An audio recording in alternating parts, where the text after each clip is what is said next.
Shalom saudara-saudari yang dikasih oleh Tuhan. Mari kita mengawali renungan online hari ini dengan berdoa. Tuhan, terima kasih atas kebaikan-Mu yang selalu luar biasa bagi kami.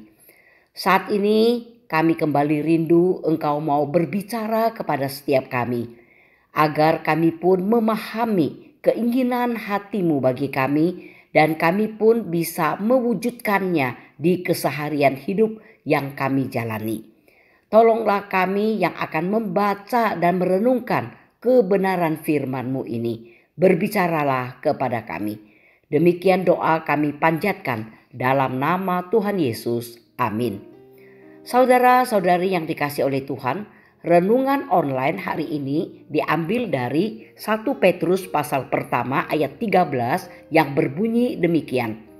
Sebab itu, siapkanlah akal budimu, waspadalah dan letakkanlah pengharapanmu seluruhnya atas kasih karunia yang dianugerahkan kepadamu pada waktu pernyataan Yesus Kristus. Saudara-saudari yang dikasih oleh Tuhan, sadarkah kita bahwa pikiran kita adalah sesuatu yang luar biasa hebatnya? Dengan pikiran, kita dapat menghafal ayat-ayat dalam Alkitab yang mampu mengubah hidup dan menjadi dasar yang kuat bagi kehidupan kita sehari-hari. Dan dengan pikiran, kita pun dapat merenungkan firman Tuhan, menemukan kebenaran-kebenaran yang agung. Kita dapat membedakan antara kebenaran dan kebohongan. Dan kita pun dapat mengingat berkat-berkat Tuhan yang sudah kita alami di kehidupan ini.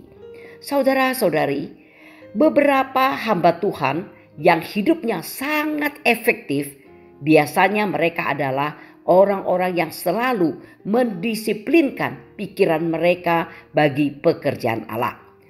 Musa, seorang yang terdidik dalam pendidikan terbaik di Mesir, dan ia mendisiplinkan pikirannya sehingga ia pun dimampukan Allah menyusun kitab-kitab hukum bagi bangsa Israel.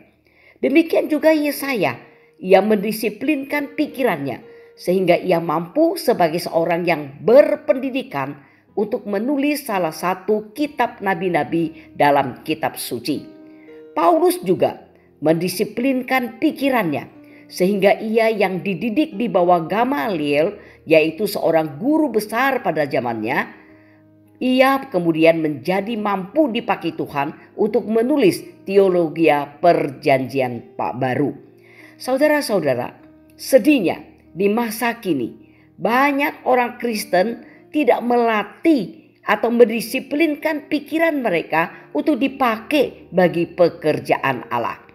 Mereka selalu mempersilahkan orang lain saja yang memakai pikirannya, kemudian berbagi dengannya tentang hal-hal rohani, sehingga jika dia bisa memperoleh pemikiran teologis, ini cuma diperolehnya dari sebuah buku.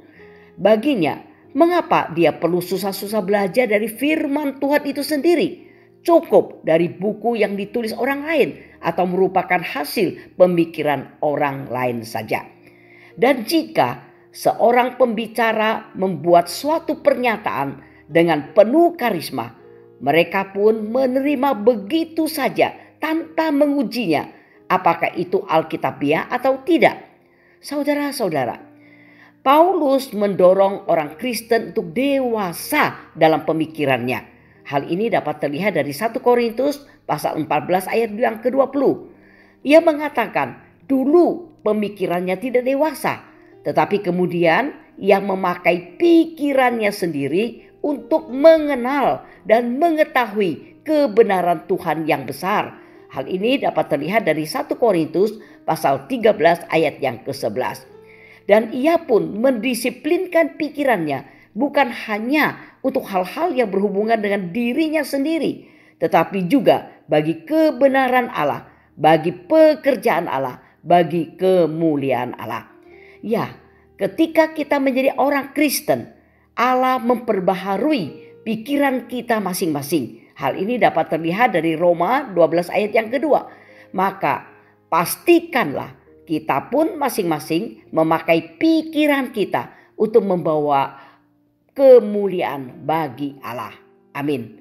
Mari kita berdoa. Tuhan, terima kasih atas kebenaran firman-Mu yang boleh kami renungkan.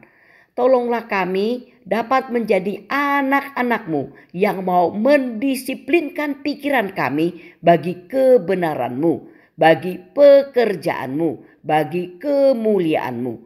Tuhan, kami serahkan diri kami masing-masing kepadamu. Tuntunlah kami dalam menjalani kehidupan di dunia ini. Doa kami panjatkan dalam nama Tuhan Yesus. Amin.